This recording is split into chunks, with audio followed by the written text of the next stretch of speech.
এত বড় প্রতারণা আমি তুমি এটা কিভাবে পারলা? আঙ্কেল, ও শুধু আপনাদেরকেই ঠকায়নি, ও তার প্রথম স্ত্রী আর তার পরিবারকেও ঠকিয়েছে। ও সবাইকে না জানিয়ে বিয়ে করেছে, আর এখন সম্পত্তির লোভে বৃষ্টিকে বিয়ে করেছে। ও একটা স্বার্থপর। আমি আমি ভাবতেই পারছি না তুমি এত নিকৃষ্ট। সরি।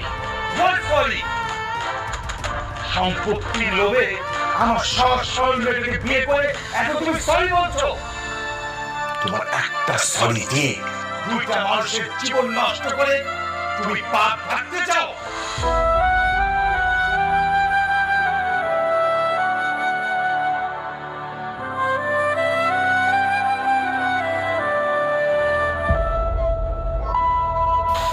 কেন করলে এমন? আমি তো তোমাকে জোর করিনি, আমি তো তোমাকে ভালোবাসি। সেই শুরু থেকে আমি তোমাকে ভালোবেসে এসেছি, আর তুমি আমার ভালোবাসার এই প্রতিদান দিলে। আমি নিজেও করেছিলাম। চুপ, আর একটা কথা বলবে না।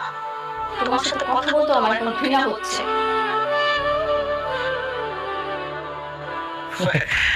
দেখুন আঙ্কেল, আমি আসলে চাইনি এরকম একটা ইনফরমেশন দিয়ে আপনাদেরকে একটা বিব্রতকর পরিস্থিতির মধ্যে ফেলি, কিন্তু বৃষ্টিকে তো আমি সেই শুরু থেকে আমার নিজের ছোট বোনের মতো দেখতাম।